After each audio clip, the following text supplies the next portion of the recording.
Bueno, muy bien. Doctor Ramos Padilla, buenas noches y gracias por venir. ¿Cómo está? Discúlpenos, pero bueno, es la actualidad, no, así que... muy interesante su fallo porque usted le ordena a través del fallo a la Corte que se abstenga de tomar juramento a los 2 jueces que integrarían el máximo tribunal nombrados por decreto, ¿no? ¿Por qué no nos explica un poco el fallo? ¿Por qué? Bueno, en una causa judicial lo que se dispuso en primer término fue suspender los efectos del decreto 83-2015 del presidente Mauricio Macri, que disponía el nombramiento de 2 jueces de la Corte, la designación de 2 jueces de la Corte, Rosencrantz y Rosati, para ocupar el más alto cargo que hay dentro del Poder Judicial. Esos 2 abogados ya están designados hoy por hoy a través del decreto, y lo que se dispuso fue suspender o hacerle saber a la Corte que debía abstenerse de tomarle juramento precisamente para que mañana o cualquier día de estos comiencen a ejercer funciones sin haber tenido el acuerdo necesario que establece la Constitución y que dice que el Senado de la Nación le tiene que dar un acuerdo por 2/3 partes de los miembros presentes. Eso faltaba, se recurrió a un decreto, se recurrieron a antecedentes de 1865 para fundamentar ese decreto, cuando Bartolomé Mitre era presidente y ni siquiera era otra república, ¿sí? Ni siquiera existía el voto secreto y obligatorio de la ley Sáenz Peña, en vez de recurrir al precedente que hace 4 meses dictó la Corte Suprema de Justicia de la Nación para invalidar la designación de los conjueces de la Corte, claro, que había hecho la doctora Cristina Kirchner. Claro, porque usted también, dentro de los fundamentos de su fallo,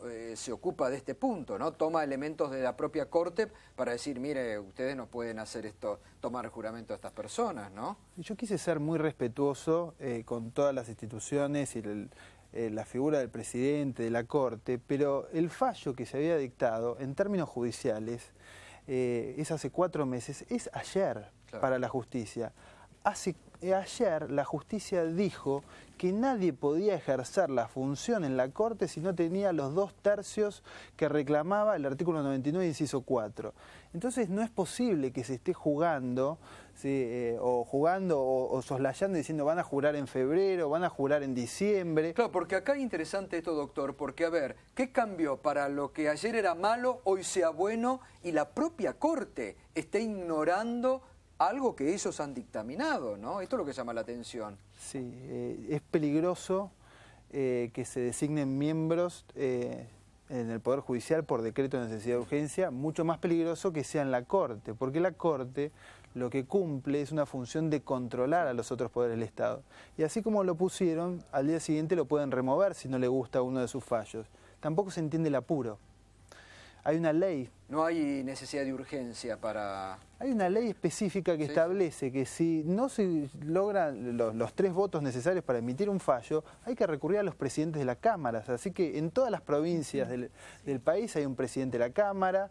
Así que tenían más de 30, 40, porque también están los de la capital, jueces que podrían haber... Los jueces, lo pueden llamar y conformar... No, son presidentes de la Cámara y tienen acuerdo del Senado. Claro, no son conjueces. Bueno, claro. ese antecedente que usted citaba, doctor, buenas noches, buenas noches. El de 1865, tiene que ver, creo, con una cuestión, quizás de vicio de economista, pero con una cuestión material de que los senadores tardaban varios días en llegar a Buenos Aires, ¿no? O sea, por eso se podía designar a alguien en comisión. Hoy pareciera medio anacrónico eso. A ver, ¿qué le voy a decir? Sería interesante hablar de lo que fue el gobierno de Bartolomé Mitre, ¿sí? Y las matanzas que hubo en aquel momento y el modo en que no se respetaban muchos de los derechos y garantías de la Constitución Nacional. Lo que es cierto que si se dictó hace 150 años no podemos recurrir a ese precedente, si la Corte dictó hace 4 meses, claro, en consonancia con lo que dicen todos los tribunales internacionales más importantes del mundo, entre ellos la Corte Interamericana de Derechos Humanos. Es casi una falta... a ver, en derecho, cuando uno está ejerciendo la función, no cualquier argumento sirve para justificar una posición, mucho menos si ese argumento al mismo tiempo se lleva puesto los pilares de la República, que es la división de poderes, el sistema republicano, la garantía del juez natural, el modo en que se controlan los poderes. Entonces, si hay una interpretación que de algún modo u otro se puede llevar puesta directamente, lisa y llanamente, los principios más básicos de la Constitución, es una interpretación, por más de que exista un precedente, inválida en los tiempos modernos. Además, ahí era importante, que usted lo aclaraba hoy, que era importante este fallo, porque, y usted en el mismo lo nombra, podían jurar, qué sé yo, mañana, pasado mañana, previsto de esta reunión que habían tenido el presidente Macri y Lorenzetti, que habían como acordado que, bueno, la jura podía ser en febrero del año que viene en tiempos de la justicia. Y usted bien marca que, bueno, que no importa esa reunión, sino que tiene que haber algo justamente institucional que diga está mal hecho, ¿no?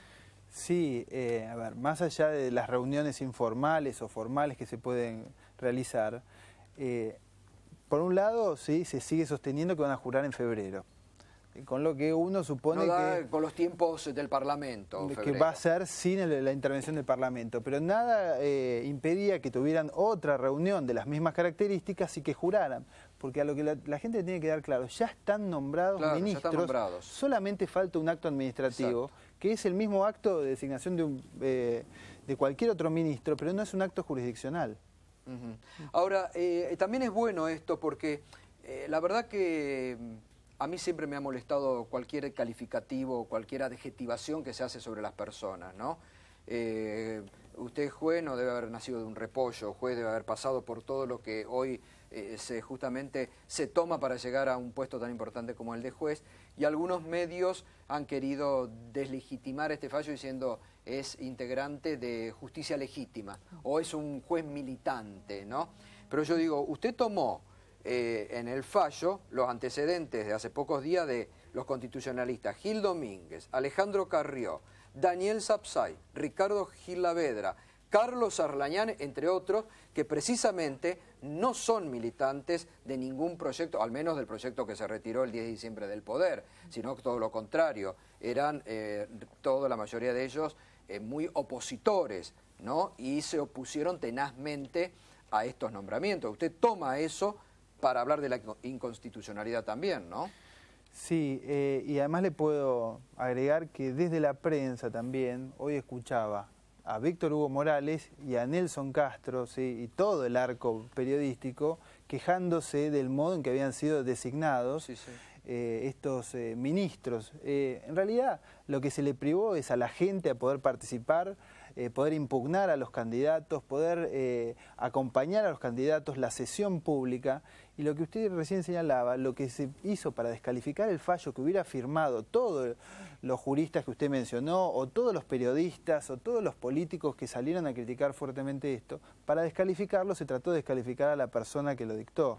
Que a mí no me molesta tener que estar discutiendo cuál fue mi pasado, si fui abogado de los excombatientes de Malvinas, porque sale una foto donde estoy acompañando a un excombatiente de Malvinas, a que patrociné, que reclamaba ni más ni menos que se identifiquen las tumbas que están sin identificar en las Islas Malvinas, para mostrarme que era un juez militante, que era una foto que tenía en el Facebook de hace muchos años.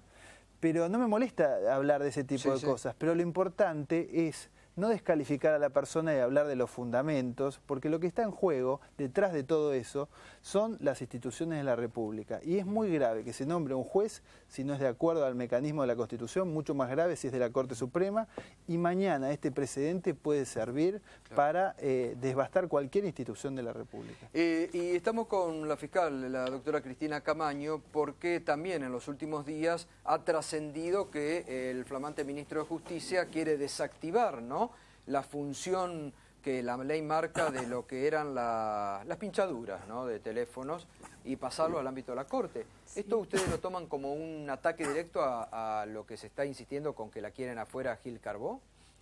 Sí, me parece también que es el avasallamiento de un poder sobre otro. El Ministerio Público Fiscal es lo que se llama un extrapoder, es un cuarto poder, y el Ejecutivo no tiene las funciones como para sacar por DNU algo que fue debatido en el Congreso de la Nación hace también, como diría Alejo, ayer, porque fue hace 6 meses. E incluso cuando la presidenta decide sacar las escuchas de la órbita de la recién creada AFI, Agencia Federal de Inteligencia, ex-CIDE, llama a extraordinarias, porque era el 25 de enero. Y se juntan el 2 de febrero y el 25 de febrero sale la ley. O sea, se hizo todo en extraordinarias. Quiere decir que si uno quiere hacer las cosas bien, y esto seguramente me va a valer el mote de exoficialista, por decir algo así, pero se puede hacer, porque ella llamó a extraordinarias y hubo un debate en donde se determinó que las escuchas tenían que ir al Ministerio Público Fiscal. Bueno, Garabano, el ministro de Justicia, dijo el fin de semana en un reportaje que le dio al diario La Nación que no tenemos Congreso y que además se tomaron se aprobaron muchas leyes. No, se va a seguir gobernando por decreto. Dijo eso, pero en la justificación dijo que es porque hubo aprobación de leyes insanas o algo así. Increíble.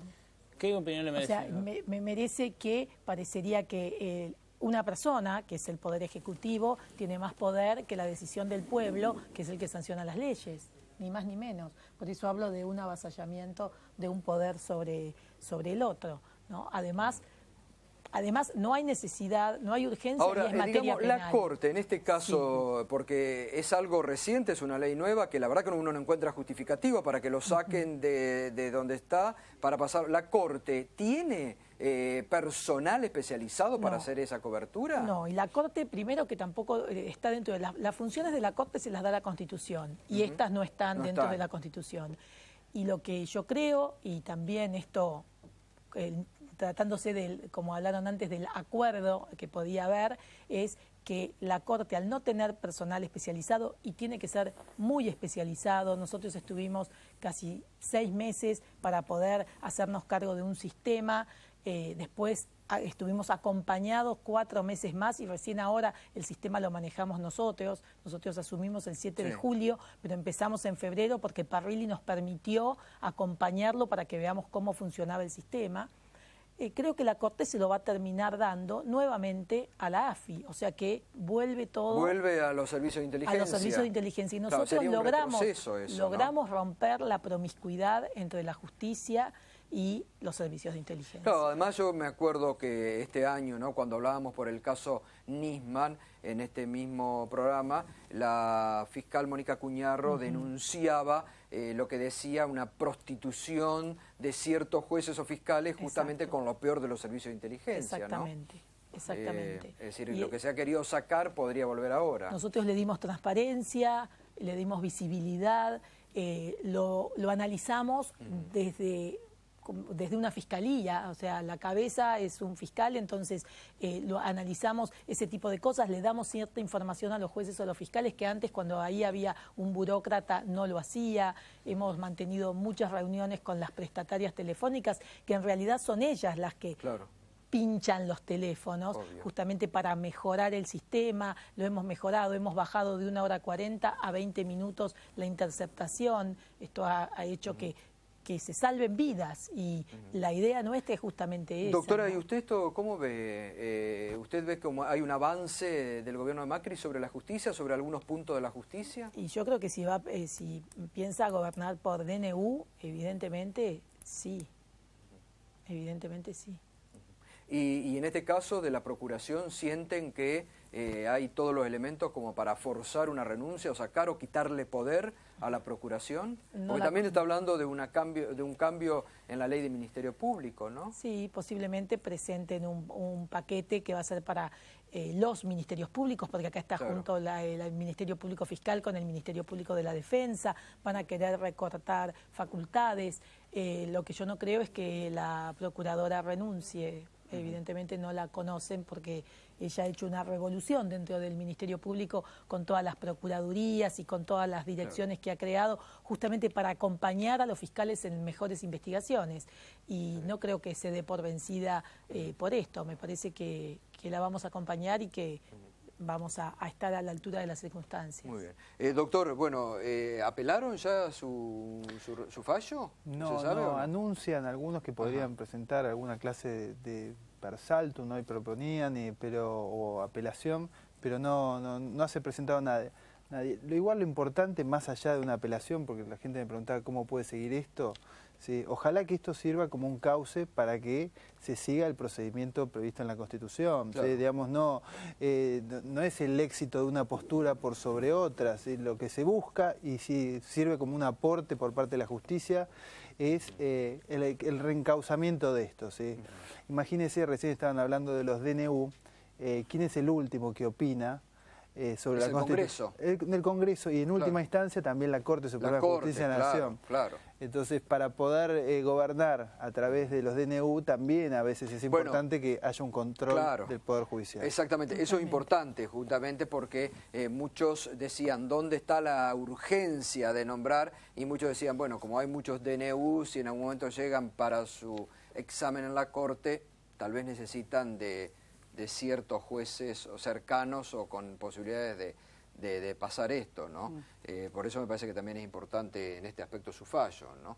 Y que el procedimiento de selección de los jueces tiene que ser previo y no posterior al momento en que ellos están designados. Claro. Porque los designan el acuerdo del Senado, pero en la Corte Suprema se discuten cosas muy sensibles, como por ejemplo algo que le puede interesar al Senado, la coparticipación federal, para hablar de los últimos fallos.